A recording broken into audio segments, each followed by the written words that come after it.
이 공사 현장이나 위험물 시설에서 이런 대형 인명사고가 왜 끊이질 않고 있는 걸까요? 사고가 날 때마다 안전관리 소홀, 또 안전 불감증을 지적합니다. 이번 두 사건에도 여전히 이 문제가 도마에 오르고 있는데요. 전문가와 함께 구조적 문제가 뭔지 살펴보겠습니다. 조원철 교수 전화로 연결돼 있습니다. 안녕하십니까? 예, 안녕하십니까? 수고 많습니다. 네, 교수님 먼저 어제 구로 공사장 화재 2명이 숨지고 9명이 부상을 당했는데 왜 이렇게 인명피해가 컸다고 보십니까?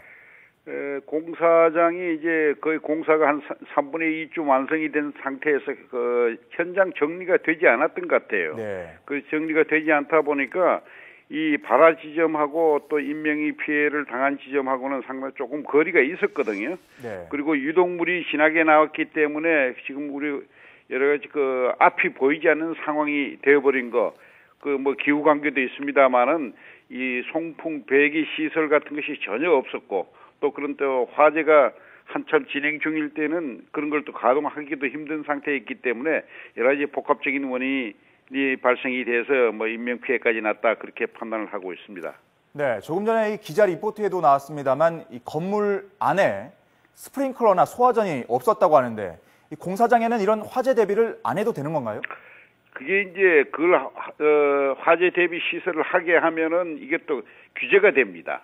그래서 이 또 규제 완화하라고 하는 또 목소리들이 업계 목소리들이 이제 워낙 이제 높이 나오기 때문에 규제의 적절성을 우리가 찾기가 힘든 상태인데 안전을 위해서는 규제를 강화해야 되는데 이걸 자꾸 규제를 완화시키는 사회적 추세가 되기 때문에 이것이 잘못이라 생각됩니다. 그렇기 때문에 공사장이라고 하더라도 소화기만 갖다 놓을 것이 아니라 임시 소화전도 또는 이 소화시설을 배치하는 것이 절대 필요하다 생각합니다. 네, 그렇군요. 또 사고가 난 뒤에는 신속한 대피가 중요하지 않습니까? 예, 그렇습니다. 근데 어제 화재 현장에는 비상구 표시등이 없어서 휴대전화 불빛으로 탈출을 했다고 하거든요. 비상구 표시등도 그렇고 그다음에 보행하기 힘든 상태에 모든 그 구조물이 배치돼 있었던 것 같아요. 네. 현장 그 사진을 보면요. 그렇기 때문에 뭐 보인다고 하더라도 뛰어나가기가 굉장히 그 힘든 상태에 모든 그 시설물이 배치가 돼 있어서 그 현장 정리가 전혀 되지 않은 상태이기 때문에 공사 감독에도 문제가 있었던 걸로 판단이 됩니다. 네, 그렇군요. 또 일부에서는 지금 건설 현장에서 이루어지고 있는 나쁜 관행 이런 지적도 나오고 있는데요. 뭐냐면 이게 아무리 안전을 강조해도 비용을 줄이면서 이 공기에 맞추도록 압박을 하다 보니까 안전관리에 소홀하다 이런 지적인데 어떻게 보십니까? 비용을 줄이는 게 결국 경제적이지는 않거든요. 네. 근데 이제 우리 경제성의 개념이 잘못된 겁니다. 비용을 줄이는 것만 경제성으로 생각하는데 결국 이런 사고가 나면 몇십 배 비용이 더 드는 거거든요. 그렇기 때문에 우리가 사회 문화적으로 안전에 대한 인식을 새롭게 할 필요가 있습니다. 모든 그 제도나 우리가 몰라서 못하는 것이 아니고 안전에 대한 문화 정착이 전혀 되지 않은 상태이기 때문에 모든 것이 빨리빨리 가야 하는 그런 상태이기 때문에 이런 문제가 자꾸 재발해서 발생하는데 제발 우리 정부도 이런 건 규제성을 좀 강화하더라도요. 좀 비용이 들더라도 그게 진정한 경제성이거든요. 그렇기 그렇죠. 때문에 올바른 경제성 개념을 가지고 안전에 대해서는 규제를 강화하는 것이 옳다고 생각합니다. 네, 당연히 돈보다는 사람 목숨이 우선이겠죠. 그렇죠. 네. 예.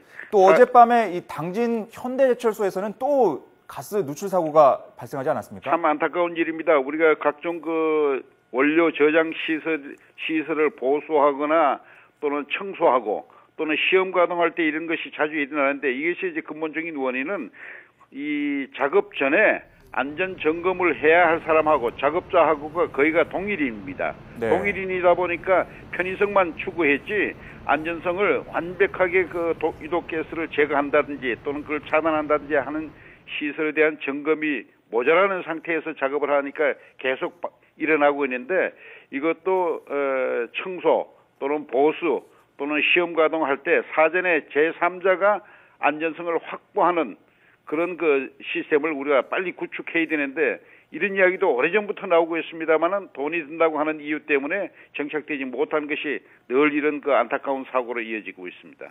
네.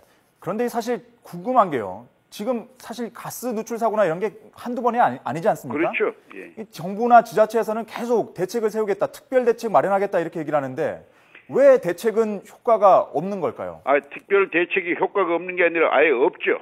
아예 없기 없는 거다. 때문에 네. 특별 대책을 한다고 하는 그것이 특별 대책이고, 그래서 우리 언론에게 내가 부탁을 하고 싶어요. 네. 특별 대책을 세운다고 하면은 그게 특별 대책이 정착될 때까지 끝까지 추적해주는 언론 활동을 해줬으면 좋겠습니다.